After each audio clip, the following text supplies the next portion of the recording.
Good morning, everybody.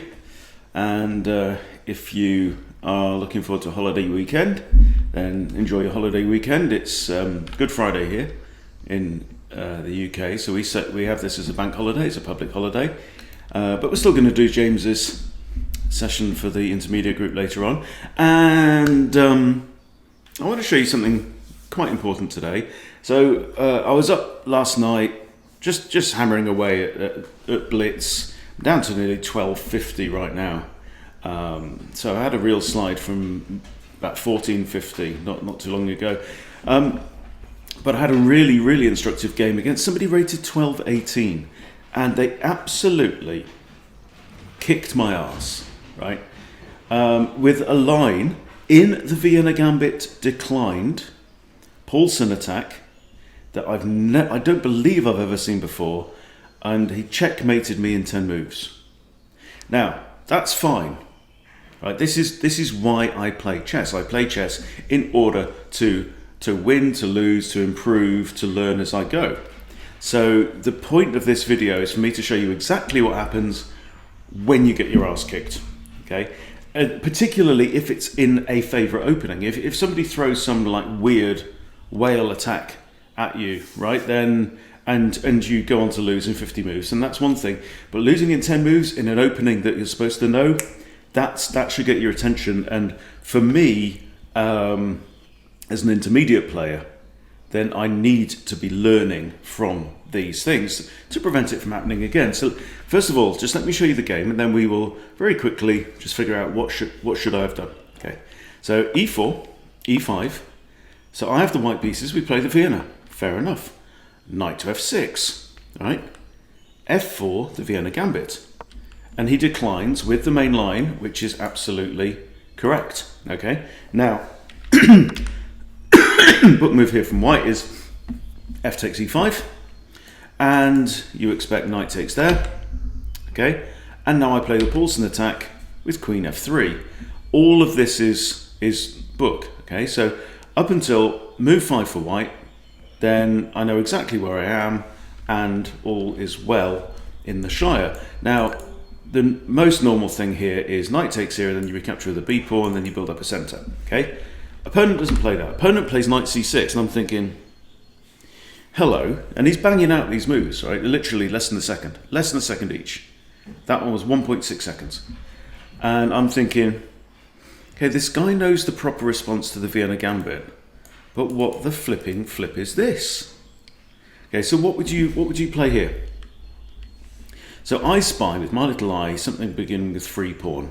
Okay, so knight takes knight, pawn, and then I'm expecting pawn takes, queen takes, right? No.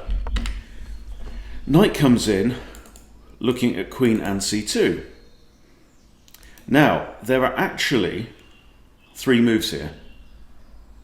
I could move my queen back to d1 and defend c2. I could move my queen to d3 and defend c2, or I could move my queen to c3 and defend c2.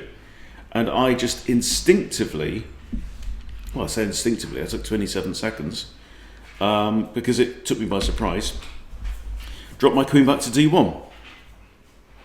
And this is move 7. And in 3 moves later, I was dead. Takes the knight, right? So now he takes the knight back. And now what would you do? So there's a threat of queen coming out here, which can be met with g3, so that's okay, right? There's a threat of bishop coming out here, maybe.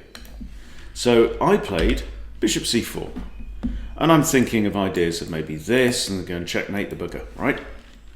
He has other ideas. Queen g5. So he's attacking the g2 pawn from this direction. And now I'm thinking, what can we do here? So I can't defend with my queen here or here. Don't really want to be dropping my bishop back. I can't bring my knight out here. Is g3 playable? Maybe. Then his knight can come in here with check, I take, pawn takes, okay. You know? So anyway, I play knight to e2. Queen takes. Now attacking my rook. I play rook to g1, defended by the knight, and bang, checkmate. All over. Okay, so, right, this was quite late at night. I was tired. That's fine. The point is, don't let it happen again. The point is, take the lesson from the game, learn from it. Okay, so I'm now going to click on Studies, White, Vienna Game. This is what I'm doing right now. I've pretty much stopped using Chessable. Okay, Vienna Game, and we're going to go. This is Vienna Gambit Declined, isn't it? Okay, so Vienna Gambit Declined. I should probably move it up here. So Vienna Gambit Declined. Okay, that's one way to decline. This is what we had in the game. Okay, now I'm going to stick the fish on. So I'm going to use the fish and I'm going to use the player's database together to try and get the best moves. Now, so here my opponent plays this, and of course fe5. E takes d5 is better for black. So fe5. And knight takes c4 is by far the most common thing, but my opponent doesn't play that. My opponent plays knight c6, doesn't he? Which doesn't appear to be played here. Let's just check the game. Right, there, takes. Okay, no, knight takes, queen out. Yes, okay, sorry. So we have the Paulsen attack. Okay, knight takes, queen out here. Then knight c6, you see, does 53% for black. Haha. So I should check that out. I should also check out f5 as a move here, because they are better for black. So I need to know my defenses for that. Now, knight c3, this is what I was expecting, right? And that is played 60% of the time. So of course I would expect it. But he plays this. And now it's kind of equal, right? So very, very dangerous. And look at this. Black wins a lot of the time in this. So with bishop b5, so what did I play in the game? In the game, I played knight takes, right? So in real life, what happens with knight takes c4? Black wins a lot. 2/3 of the time. So you don't want to do this. So what's the best move for white? I mean, knight ge2 looks okay. I think the computer said bishop b5. Yeah, and here Stockfish again says bishop b5.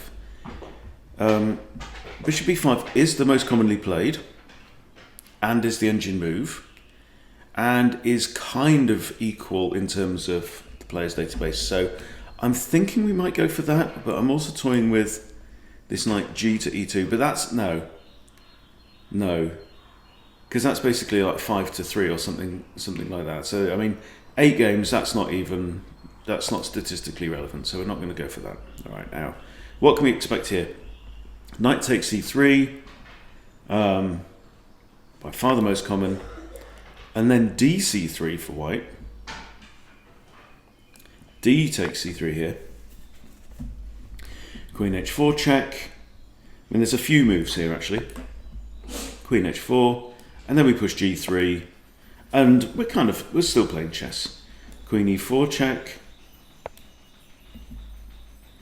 Got bishop e3 as a move. Does actually ever so slightly better for white. Queen e4 leads to more draws. You've even got takes here as well. But nobody's done that. Computer says queen e4. Okay, it says it's equal, de4, and we're in an equal position now.